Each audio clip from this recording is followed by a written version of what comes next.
तौलिए एकांकी को हम आगे बढ़ाते हैं।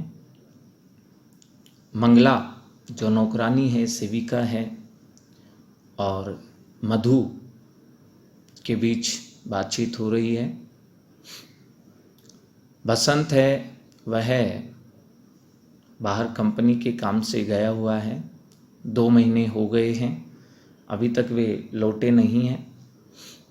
और पीछे मधु को ऐसा लगता है जैसे वे नाराज़ होके गए हैं, इसलिए मधु अपने आप को बदलने का प्रयास करती है। और ये जो दूसरा दृश्य शुरू होता है उसमें हमने देखा है कि ड्राइंग रूम की स्थिति भी अब कुछ बदली बदली सी नज़र आ रही है। अब सर्दियों का समय चल रहा है और मंगला को चाय के लिए बुलाती है और उनके बीच कुछ वार्तालाप होती है। आगे बढ़ते हैं। मधु विषाद से थोड़े पीड़ा के साथ, दुख के साथ, लेकिन हंसते हुए कह रही है, तबीयत कुछ भारी भारी सी है, शायद सर्दी के कारण ऐसा होगा। इतनी देर में दरवाजे की तरफ से किसी के आने की आहट होती। मधु थोड़ा सा उठ कर के कहती है, कौन? बाहर से सुरो की आवाज़ आती है, दरवाज़ा तो खोलो। ये सुरो और जो चिंती है, ये मधु की दोस्त हैं, मित्र हैं, मधु से मिलने आई हैं। तो बाहर से शुरू कहने लगती है, दरवाज़ा तो खोलो। मधु अब बैठी बैठी कहने लगती है, मंगला जरा दरवाज़ा खोल दो, किवाड़ खोल दो। मंगला दरवाज़ा खोलती है। सुरो और चिंती अब अंदर आती है।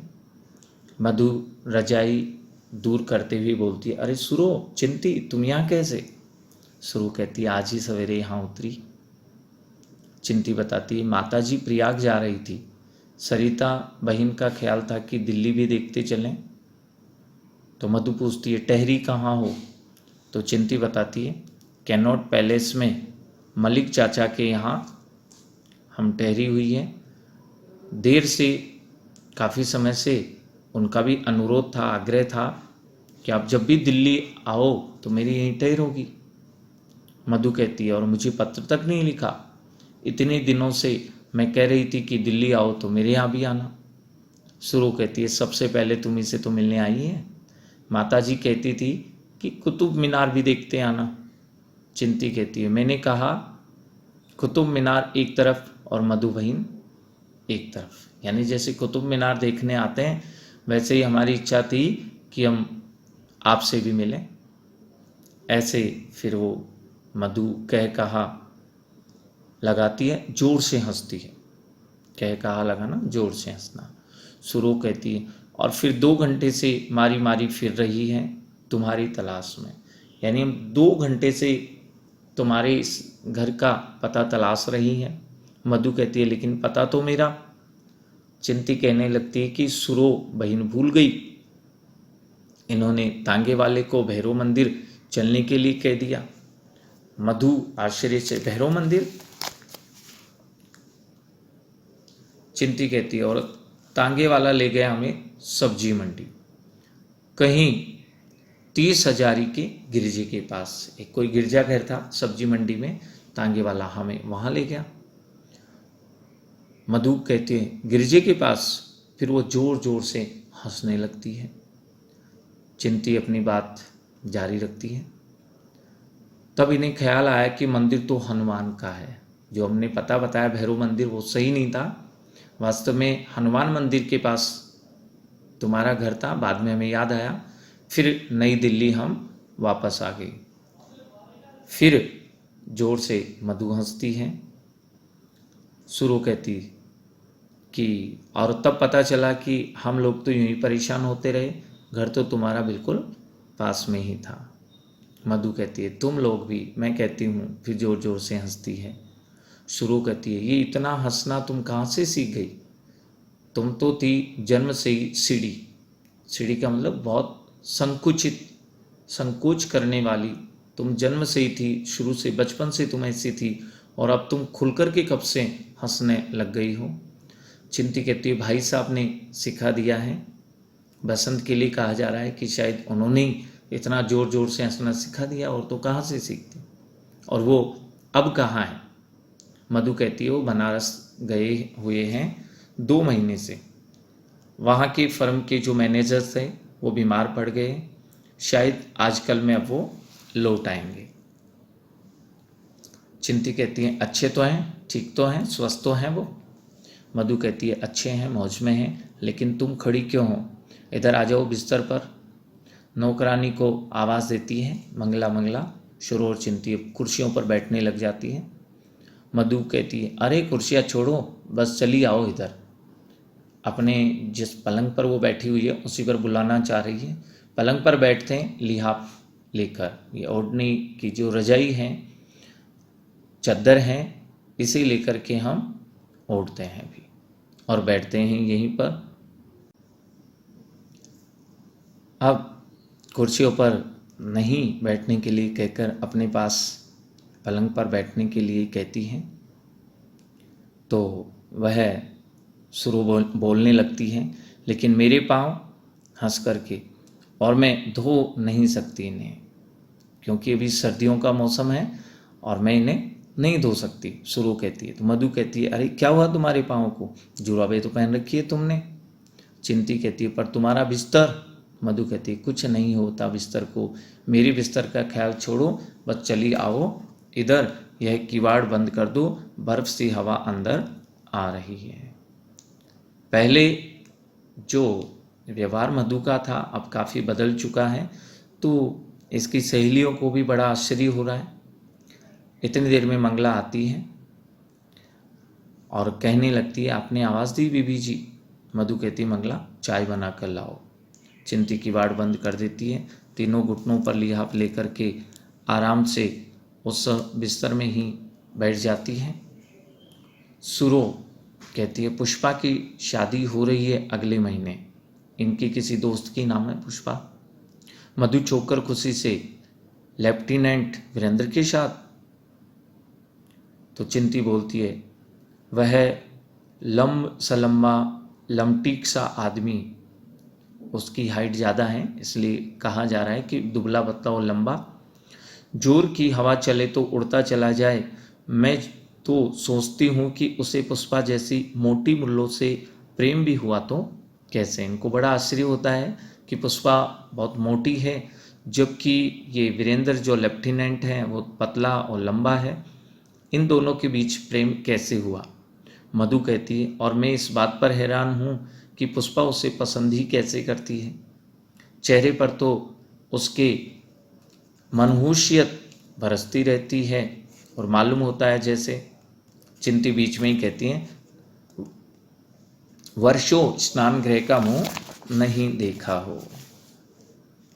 सब इस प्रकार से हंसने लग जाती है। मंगला इतनी देर में चाय की ट्रे ले आती है और कहती है कहाँ लगाऊं चाय बीबी जी। मधु कहती है वहाँ मेज़ पर रख दो और एक एक प्याला बना करके हमें दो, यह तिपाही सरका करके इस पर बिस्कुट भी रख दो। सुरो आश्चर्य है, कहती मधु। तो मधु कहती है अरे उठकर कहाँ जाओगी, यहीं बैठी रहो, इस गर्म बिस्तर से उठकर डाइनिंग टेबल पर जाने में आ चुका चाय का मज़ा। यानी यहीं जहाँ बैठी है हम यहीं पर आराम से पी सकती हैं, और अब दूर या बिस्तर से हम बाहर निकल करके जाएंगे तो फिर सर्दी लगेगी, इसलिए यही आनंद के साथ मज़े के साथ हम चाय बिस्किट लेते हैं। चिंती उठने का प्रयास करते हुए हल्के से क्रोध से कहती है मधु। मधु कहती है हटाओ भी, अब बैठी रहो यहीं। अब चिंती व्यंग्य से कहती है तो विवाह के बाद रानी मधु मालती, ये व्यंग्य करती हुई कह रही है, अपने सब सिद्धांत बदल डाले हैं। अब डाइनिंग टेबल के बदले बिस्तर पर ही चाय पीती है और बिस्तर पर ही खाना भी नौश फरमाती है। सुरो कहती है कहाँ तो यह कि पानी का गिलास भी पीना हो तो डाइनिंग रूम की ओर भागती, और कहाँ भी यह है कि। मधु कहती है, अरे क्या रखा है इस तकल्लुफ में, इस परेशानी में क्या रखा है बताइए। सच कहो, इस समय किसका जी चाहता है कि इस नर्म नरम बिस्तर से उठ कर के और डाइनिंग टेबल पर जाया जाए। लो बिस्कुट लो और चाय का प्याला उठाओ, ये ठंडी हो रही है। सब चाय के प्याले उठा लेती हैं और चाय पीते पीते बातें चलती हैं। सुरो कहती है, मैं पूछती हूँ अगर चाय बिस्तर पर गिर जाए तो। अब मधु कहती है, तो क्या हुआ, चादर धुलवाई जा सकती है। और फिर किसी दिन सहसा पेश आने वाली दुर्घटना के भय से कोई अपने रोज के सुख आराम को तो नहीं छोड़ देता है। अगर चाय गिर भी गई तो हम चादर को धुलवा लेंगे। और मान लो कभी कोई दुर्घटना किसी की होने वाली हो भविष्य में, तो क्या उसके भय से हम घर को ही नहीं छोड़े? ऐसा तो कभी नहीं हो सकता ना। सुरो कहती है, सुख आराम, व्यंग्य से हंसती है, तुम बिस्तर पर चाय पीने का बहुत बड़ा सुख समझती हो, फिर हंसने लगती है। चिंती कहती है, और फिर सभ्यता संस्कृति, तो मधु बीच में कहने लगती है, मानव की आधारभूत भावनाओं पर नित्य दिन चढ़ते चले जाने वाले पर्दों का नाम ही तो संस्कृति है। सोसाइटी के एक वर्ग के लिए दूसरा वर्ग सदैव असभ्य और असंस्कृत रहेगा। फिर कहाँ तक आदमी सभ्यता और संस्कृति के पीछे भागे। इस प्रकार वह जो सभ्यता और संस्कृति के लिए कहा गया था उस बात को भी नकार देती है। सुरु कहती है, यह तुम क्या कह रही हो? क्या तुम चाहती हो कि इतना कुछ सीख समझकर फिर मनुष्य पहले की भांति बर्बर बन जाए? मधु कहने लगती है, नहीं, बर्बर बनने की क्या ज़रूरत है, असभ्य जंगली बनने की कहाँ ज़रूरत है। मनुष्य सीमाओं को छूता हुआ क्यों चले? वह मध्य का मार्ग क्यों नहीं अपना लेता है? न इतना खुले कि वो बिल्कुल असभ्य या जंगली दिखाई दे, क्रूर दिखाई दे, और न इतना बन जाए कि वो सन की ही लगने लग जाए। महात्मा बुद्ध ने कहा था, कुछ कहा था, ये आगे मधु बताना चाहती है, लेकिन सुरो बीच में हंसती हुई कहती है, महात्मा बुद्ध, तुम्हें क्या हो गया है? सदियों पुराने गले सड़े विचारों को तुम आज की सभ्यता पर लादना चाहती हो। चिंती कहती है, मनुष्य हर घड़ी हर पल प्रगति के पथ पर अग्रसर है। आज के सिद्धांत कल काम नहीं देंगे और कल के परसों। अब ये चिंती बर्नार्ड शॉ के बारे में कुछ कहना चाहती है, लेकिन मधु बीच में ही कह देती है व्यंग्य से हंसते हुए, बर्नार्ड शॉ हटाओ, क्या बेमजा बहस ले बैठी हो। मंगला, चाय एक एक कप और बना दो। चिंती कहने लगती है, बस भाई अब तो चलेंगे, इतनी देर हो गई हमें यहाँ आए। मंगला, अब हाथ धुला दो हमारे। मधु कहती है, अरे भाई एक एक प्याला तो और लो। सुरु कहती है, नहीं मधु, अब चलेंगे, वहाँ सब लोग परेशान हो रहे होंगे। हमने कहा था हम केवल मधु का घर देखने जा रहे हैं, एक आधे घंटे में लौट आएंगे, और यहाँ आते ही हमें 2 घंटे बीत चुके हैं। चिंती कहती, स्नान गृह किधर है? क्योंकि वो हाथ धोने जाना चाहती है बाथरूम की तरफ। हम वहीं हाथ धो आते हैं। मधु कहती है, अरे क्या धोगी सर्दी में हाथ? सुरु कहती है, नहीं भाई, हाथ तो हम जरूर धोएंगे क्योंकि चिपचिप कर रहे हैं। मधु कहती है, तो मरो भाई, सर्दी में हाथ धोएंगी तो मरो। मंगला से कहती है, मंगला इनके हाथ धुलवा दो। सुरो फिर पूछती है, बाथरूम के लिए? मधु कहती है, अरे बाथरूम में जाकर क्या करोगी, इधर बरामदे में ही धो लो। दरवाज़ा खोल करके सुरो चिंती हाथ धो के आती है। मधु चुपचाप अपने प्याले की शीश चाय पीती है। गीले हाथ लिए वापस आकर के सुरो कहती है, तौलिया कहाँ है? तो मधु कहती है, तौलिया नहीं दे गई मंगला? अच्छा, वह ले लो जो खूंटी पर टंगा है। शुरो क्रोध से कहती है, मधु तुम भली भांति जानती हो। मधु कहने लगती, मंगला इन्हें अंदर से एक धुला हुआ तौलिया ला दो। चिंती भी गीले हाथ लिए आती है। मंगला तौलिए ले आती है और दोनों हाथ पहुँचती है। मधु कहती है, मैं कहती थी अभी कुछ देर और बैठती। चिंती कहती है, नहीं भाई, अब कल आने का प्रयास करेंगी।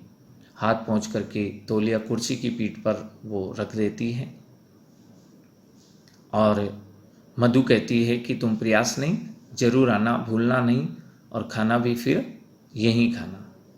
सुरु कहती है हाँ हाँ अवश्य आएंगी। मधु उठने का प्रयास करती है तो सुरु कहती है अब उठने का तकल्लुफ़ न करो, बैठी रहो अपने गर्म लिहाफ में। दरवाज़ा हम बंद की जाती है, बर्फ़ सी यानी बहुत ठंडी हवा अंदर आ रही है। हंसती हुई दरवाज़ा बंद करके वो दोनों चली जाती हैं। मधु कहती है मुझे एक प्याला और बना दो मंगला। मंगला फिर से एक चाय का प्याला ले आती है बना करके और पूछती है ये कौन थी बीबी जी? मधु कहती है ये मेरी सहेलियां थी, कॉलेज में हम साथ साथ पढ़ती थी, हॉस्टल में भी साथ साथ रहती थी। कुछ क्षण फिर वो चुपचाप होकर चाय पीती हैं, फिर कहती है मंगला। तो मंगला कहती है जी बीबी जी।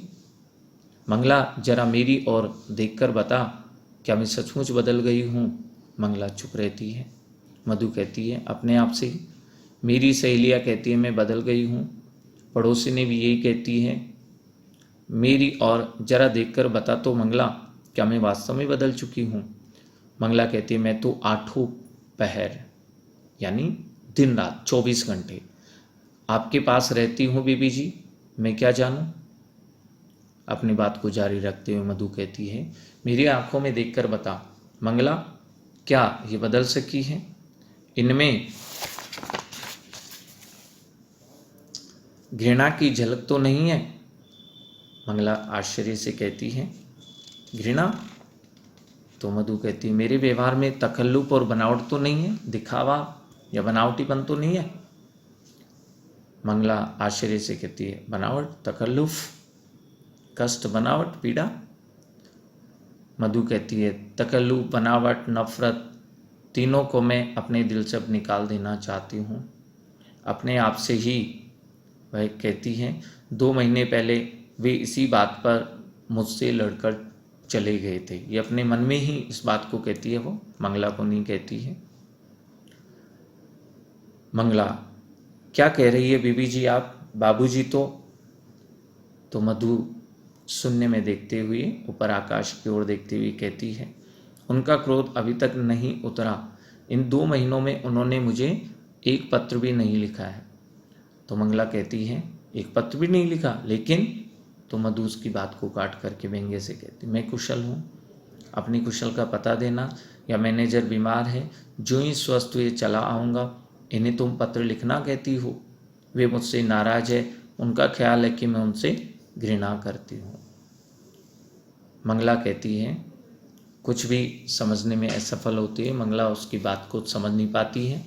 वह कहती है घृणा, घृणा? तो मधु कहने लगती है यदि मैं बचपन से ऐसे वातावरण में पली हूँ जहाँ सफाई और सलीके का बेहद ख्याल रखा जाता है, तो इसमें मेरा क्या दोष? अब लगभग गला भर जाता है और आगे बोल रही है वे सफाई और व्यवस्था की मेरी इच्छा को घृणा बताते हैं। मैं बहुतेरा अधिकांश है ज़्यादातर यत्न करती हूँ कि इस सब सफाई वफाई को छोड़ दूँ, इन तकल्लुफ़ात को तिलांजलि दे दूँ यानी त्याग दूँ, इन परेशानियों को, इन कष्टों को मैं त्याग दूँ। पर अपने इस प्रयास में कभी कभी मुझे अपने आप से घृणा होने लगती है। अब एक लंबी सी सांस लेती है और कहती है बचपन से जो संस्कार मैंने पाए हैं उनसे मुक्ति पाना मेरे लिए अब उतना आसान नहीं है। फिर से दृढ़ता से कहती पर नहीं, मैं इन सब वहमों को छोड़ दूंगी, पुरानी आदतों से छुटकारा पालूंगी। वे समझते हैं मैं उनसे नफरत करती हूँ। मंगला कहती है आप क्या कह रही हैं भाभी जी? तो मधु कहती है वे समझते हैं मैं उनसे, उनके स्वभाव से, उनके वातावरण से, उनके हर बात से घृणा करती हूँ। और ऐसे कहकर रोने लग जाती है। आगे बोल रही है मैंने इन 2 महीनों में अपने आप को बदल डाला है, अपने आप को बिल्कुल बदल डाला है। इतनी देर में दरवाज़ा खुलता है। बसंत अब बनारस से लौट आया है। बसंत कहता है हेलो मधु, क्या हाल चाल है जनाब की? और मंगला से कहता है मंगला तांगे वाले से सामान उतरवाओ और जेब से पैसे निकालते हुए, और ये लो 1.5 रुपया तांगे वाले को दे दो। मंगला पैसे लेकर चली जाती है। बसंत फिर मधु के पास आते हुए कहता है, कहो भाई क्या हाल चाल है, ये सूरत कैसी रोनी सी बना रखी है जी, कुछ खराब है क्या? मधु पलंग से उतर आती है, हंसने का प्रयास करती हुई कहती है, सूखा जाड़ा पड़ रहा है, बहुत ज़्यादा सर्दी पड़ रही है, जुकाम है मुझे 3-4 दिन से। बसंत कहता है, मैंने तुम्हें कितनी बार कहा है कि अपने स्वास्थ्य का ध्यान करो, और सेहत जो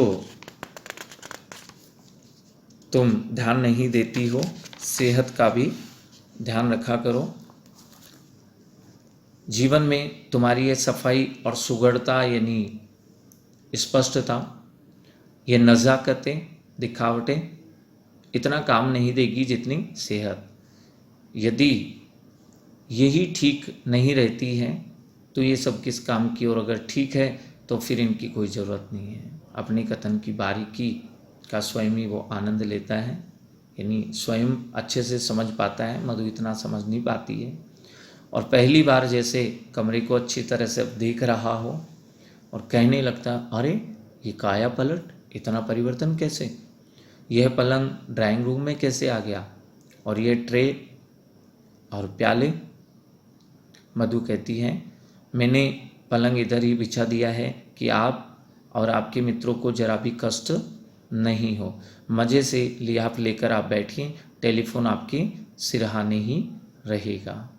बसंत बड़ी खुशी से कहता, अरे वाह, मैं कहता हूँ तुम तो बेहद अच्छी हो। मधु कहने लगती, मैं स्वयं अपनी सहेलियों के साथ इसी लिहाफ में बैठी रही हूँ। बड़ा बसंत को आश्चर्य हुआ और खुशी के साथ, सच? मधु प्रशंसा की इच्छुक प्यार भरी दृष्टि से देखती हुई कहती हैं, और चाय भी हमने यहीं पी है। बसंत बिल्कुल प्रसन्नता से कहता है, वाह, मैं कहता हूँ अब तुम जीवन का रहस्य समझ पाई हो। जीवन का भेद बाह्य तड़क भड़क में नहीं है, अंदर की दृढ़ता में है। यदि हमारी प्रतिरोध शक्ति, हमारी पावर ऑफ रेजिस्टेंस कायम है। मधु कहती है, चाय भी अब आप यहीं पिया करो, अपने नर्म बिस्तर पर। बसंत तो बहुत ही अत्यधिक उल्लास से चहकने लग गया, वाह वाह, अब इसी बात पर तुम मंगला से कहो कि मेरे लिए चाय का पानी रखे, यानी चाय बनाए। मधु कहती है, अब तो आप नाराज़ नहीं हैं? आश्चर्य से बसंत कहते हैं, नाराज़? मधु कहती है, आप इतने दिनों तक मन में गुस्सा रख सकते हैं, ये मैंने स्वप्न में भी नहीं सोचा था। बसंत आश्चर्य से कहता है कि गुस्सा? मधु कहती है, 2 महीने से आपने ढंग से पत्र भी नहीं लिखा। बसंत बताता है कि मैंने पत्र तो लिखा ही था। तो मधु उत्तर दे रही है, पत्र लिखे थे जी, कुशल से हूँ, अपनी कुशल का पता देना, इसे आप पत्र लिखना कहते होंगे। बसंत जोर से हंसते हुए कहता है, तो तुम इसका कारण ये समझती हो कि मैं तुमसे नाराज हूँ? पगली, तुमसे भी कभी कोई नाराज हो सकता है। पर 2 पंक्तियाँ, बसंत कहता है, 2 पंक्तियाँ लिखने का ही अवकाश मिल गया, तुम इसी को बहुत समझो। मधु कहती है, अच्छा आप जाकर हाथ मुँह धो लीजिए, मैं चाय तैयार करती हूँ। बसंत कहता, मैं कहता हूँ तुम कितनी अच्छी हो। मधु मुस्कुराते हुए, अच्छा चलिए पहले हाथ मुँह धोकर कपड़े बदल लीजिए। बसंत कहता है, ये फिर तुमने कपड़े बदलने की पक लगाई, यानी रट लगाई, जिद कर रही हो? मधु कहती है, क्यों कपड़े न बदलिएगा, 1 रात और 1 दिन गाड़ी में सफ़र करके आए हैं, मार्ग की धूल सारे शरीर पर पड़ी होगी, चलिए जल्दी हाथ मुंह धोकर कपड़े बदल लीजिए, मैं इतने में चाय तैयार करती हूँ। बसंत को स्नान गृह के दरवाजे की ओर धकेल देती है, नौकरानी को आवाज़ देती है, मंगला मंगला। मंगला दूसरे कमरे से के दरवाजे से झांकती, कहती है, जी बीबी जी। मधु कहती है, सामान रखवा लिया या नहीं? तो मंगला कहती है, जी बीबी जी। मधु कहती है, ट्रे और प्यालियाँ उठा पानी तो चाय का ठंडा हो गया होगा, बाबूजी उधर हाथ मुंह धोने गए हैं, मैं और पानी रखती हूँ। इतने में ये पानी फेंक करके चायदानी और प्यालियाँ अच्छी तरह से धो डाल। मंगला ट्रे आदि उठाकर जाती है, लेकिन एक चम्मच गिर जाती है। मधु तीखे स्वर में कहती है, ये चम्मच फिर फर्श पर गिरा दी तूने। 20 बार कहा है कि चम्मच गिराया मत करो, फर्श पर चिपचिप होने लगती है। अब ट्रे बाहर रखकर इस जगह को गीले कपड़े से धो डाल। बसंत अपने बाथरूम से आवाज़ लगा रहा है, अरे भाई साबुन कहाँ है?